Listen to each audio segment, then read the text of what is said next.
If you avidly peruse social media these days, whether it's Instagram or Twitter, and it's still called Twitter, by the way, you may have come across certain content, usually from millennials or Gen Zers, about how men and women interact with each other. A lot of times it's half-hearted joking, how men won't take out the trash or clean the dishes, or how women are always stalking your ex or trying to see what you're up to on your phone. Whatever it is, the harmless jokes aren't an issue. But there's a more sinister part of the internet where the conversation starts to take a turn both socially and politically.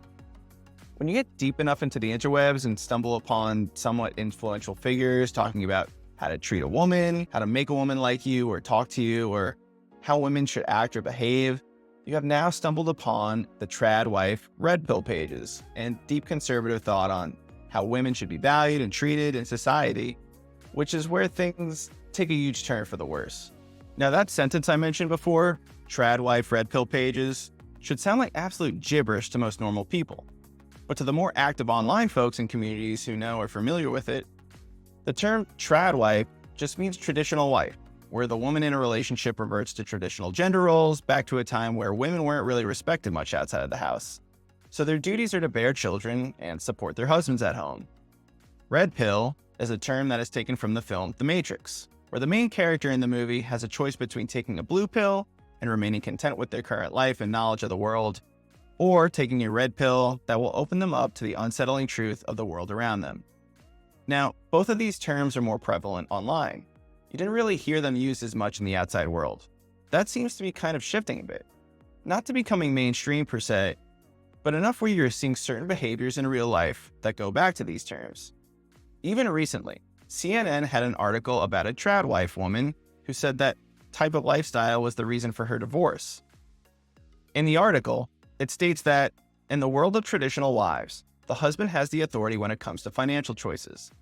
But the control can stretch even farther, in which some women cannot leave the house without permission, and in some relationships, punishments are put in place. The arrangement allows room for financial abuse, holding all the money and power over the other person's head, and emotional abuse, which leads to one partner losing their self-agency and confidence. So you can already see how this has been going down in real life. It's no surprise that these two terms are popular in the more conservative or maybe even libertarian communities where men dominate the leadership and culture in these bubbles. Conservatism is male-dominated, and based on a 2023 Change Research poll, 58% of young women aged 18 to 34 identify as liberal or progressive, while only 22% said that they were conservative or libertarian. Whereas 41% of young men identify as conservative and libertarian, and 37% say that they are liberal or progressive. As you get older, the numbers start to shift more conservatively to both groups. But for most women, they tend to stand more on the left. Most conservatives elected in Congress are men, and most conservative influencers are men. Conservatives adhere to more traditional values, where men have more of the power in relationships in order to provide for their significant others, and it's not like they do this against women's wills. There are women who also believe this is more natural to how men and women should operate in the world today. Men go to work and make money to provide, and women stay home to cook and clean for the family is a worldview that is not necessarily bad, but let's be honest, in today's society, it's a way to keep power dynamics where they were back in an America that viewed women as lesser than. Today, conservatives would say they absolutely respect women. Showing women how to be treated right, taking care of them, and shielding and protecting them from harm are essential to how conservative men treat women, which sounds fine in practice, but is hardly ever how it goes. In reality, any man worth his weight knows how to treat a woman respectfully. And in many cases, conservatives and conservative men in particular don't respect women. They hate that the power dynamics have shifted. Women can make their own money now, file for no-fault divorce, become influential and wield power, and actually hold men accountable. The times are changing, and while women know that they still have to work harder to rise to the top, men don't want to believe that it's happening in real time. So they'll try to influence their way back to why traditional relationships are better for both parties involved under the guise of a positive outlook for women, when in reality, it's a covert way to throw them back under the bus. So what's the problem here? Is it with men? Does it really just come down to that? Well, first off, it's taken me this long to even make this video because it seems like every week there's a new way conservatives continue to surprise us on this issue. But secondly, this isn't a blame all men video. This is more specifically about a minority, but growing population of mostly men on the right who identify as conservative or very conservative that have become enamored with gender and gender roles. But it's not just men who participate in this way. A majority of men overall identify politically as moderate conservative, with 37% saying they're moderate, 36% saying they are conservative, and only 20% saying they are solely liberal, based on this latest Gallup poll. Even with the 36% identifying as conservative, you can't paint all of them with the same brush. However, these thoughts in conservative circles are not shunned or disavowed in most cases, and to be honest, have been espoused by some conservative female commentators as well. It's not a single politician or pundit's fault, but more of a contrarian take to the rise of fourth-wave feminism that started to take over about a decade ago. Women's empowerment and the rise of women in the workforce in real life seemed to take off decades ago, but online could be seen heavily during Gamergate and really took off during the Me Too movement in 2017 and 2018 after the Harvey Weinstein allegations of sexual abuse, and turned into a huge social and political movement that had many women stand up for sexual harassment, objectivism, and even abuse in the workplace. While many people supported women and their cause, a lot of folks on the right felt like they were being singled out, mostly for just being a man, and felt they were to blame for all of women's problems. Things didn't end at just women being blamed for this, but took on a more offensive stance that said women were being treated poorly due to their own actions, rather than any type of oppression or prejudice against them. And this is where we are today. Whether it's the Barbie movie or Taylor Swift, conservatives believe that women are in their own way, and they are the ones that can fix them. Example number 1, single moms and divorce.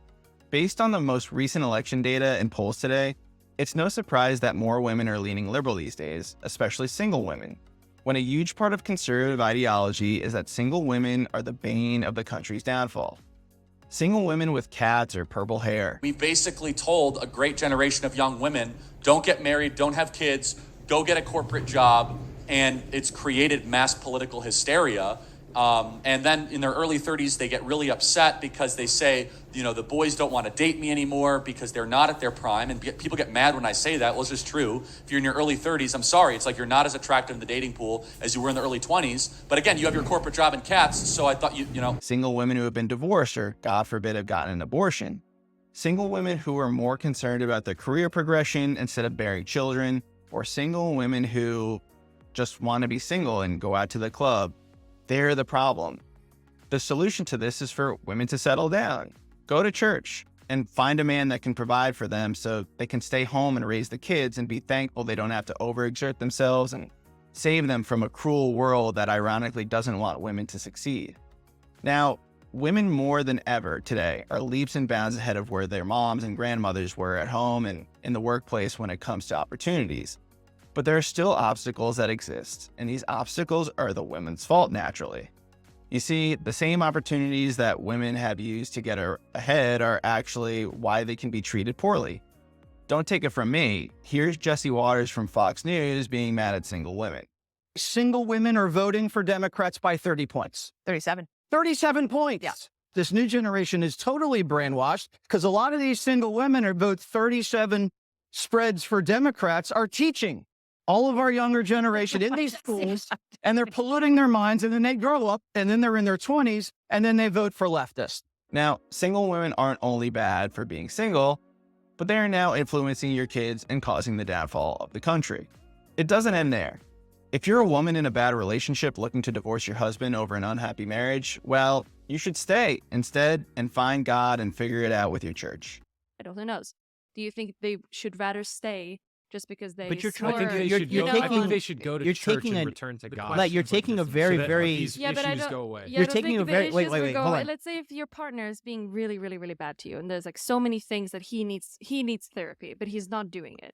Do you think that the wife in that case should stick around for that, even though it might be really bad for her and the child? When it actually comes to like happiness and like mental health, I never see you talk about any of it. And like, this is what's why, in mental health is like? Melina, I want to make the point. This is why I tell people that they need to find God and go to church, because it's like all of these problems that you're describing. If somebody authentically has a relationship with Christ and they're living in alignment with the Word, like it's going to mitigate 99% of these issues. But I do know. Hell, even recently, you have an actual governor nominee who believes women shouldn't even vote. It's bound to happen. There's a newly resurfaced video published by the Huffington Post that shows yet another remarkably dangerous and derogatory comment from North Carolina's Republican gubernatorial nominee, Mark Robinson. From the HuffPost reporting on this, quote, "I absolutely want to go back to the America where women could not vote," Robinson said in a newly resurfaced video of his remarks at a March 2020 event hosted by the Republican Women of Pitt County. Robinson said he would definitely return to the days in America where women were denied the right to vote, quote, "because in those days we had people who fought for real social change and they were called Republicans," end quote. In those days, we had people who fought for real change called Republicans, which, back when women did achieve the right to vote, Democrat Woodrow Wilson was in office. Either way, these are just a few examples of where conservative men are not in 1923, but in 2023. Fortunately for women, these are not popular mainstream positions yet, and I say that with hesitation because even the shots taken at women in these ways, folks in positions of power in the government and elsewhere still find ways to win. Great. So this is just about bashing men and how they hate women, isn't it? You couldn't find one woman. Can a woman be president? The presidency is a man's job. I have women are qualified to be president. No. A female has more hormones. She could start a war in 10 seconds. If she has hot flashes, whatever, boom. Haven't all wars been started by men? Yes. Also, I mean, I can't leave out this part because it's just too on the nose. We treat women with respect here. Yes, we do. That's an American ideal. Yeah. Tell me about your shirt. What's it say? It says, Hillary sucks. But not like Monica. Hilarious. So we were talking about treating women with respect. It's an American ideal that we treat women with respect. You got to give me the back of that shirt one more time. That's too much fun. Drop that bitch. We don't even see the irony in it. I love it. Right? So there's clearly a problem, and it's just not critiquing single women either. We're starting to see just normal women being attacked for living their life just because they can look different or be quirky on the internet. Women's sports are always a go-to. If they ever have an issue with pay, they're called out for being inferior. If they have a certain job, it's because of DEI. And if they make a lot of money, it's because they only look pretty. If you just saw all the Taylor Swift conspiracies during the Super Bowl, you would think conservatives have lost the plot by thinking she was actually controlling not only the game, but governmental affairs. I mean, look at when just being a black female pilot is viewed at from these folks. You can be completely normal, but that somehow triggers something animalistic in conservative brains that makes them prone to feel angry about women's success. A recent example where this whole thing here has turned into another debacle where just being a tomboy is bad for some reason.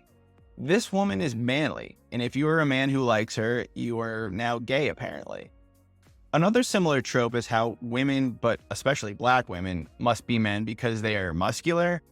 You can see instances with people like Michelle Obama or Serena Williams or Lizzo be attacked in this manner online all the time.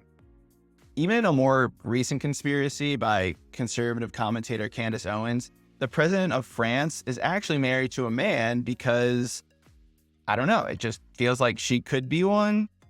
So women can't be too muscular or in shape. They can't be too skinny and have a flat ass or no boobs. Can't be too much like a tomboy or manly in any capacity, and you definitely can't be single. Otherwise, you're evil or ugly. You start to wonder where you are left to go, and it's a huge problem that conservatives don't realize, except for maybe a few women in the party who have tried to warn others. Here's Ronna McDaniel, now ex-RNC chairwoman, talking about the issue of abortion.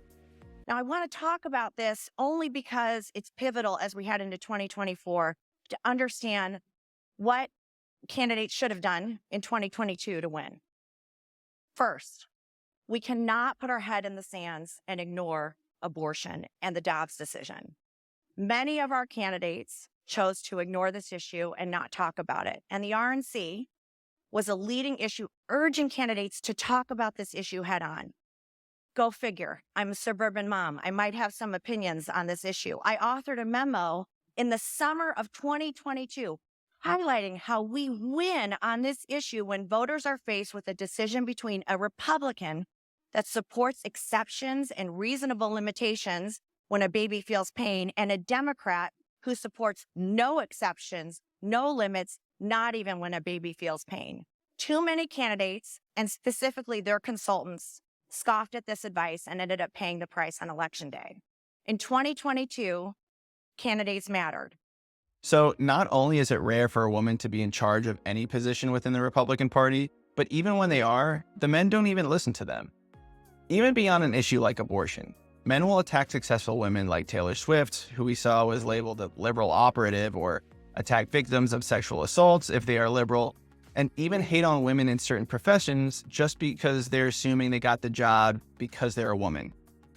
When Republican women are sounding the alarm, and you have the RNC chairwoman acknowledging it, and even Congresswomen like Kat Kamak here arguing this point, you have to wonder what the end game here is for conservatives.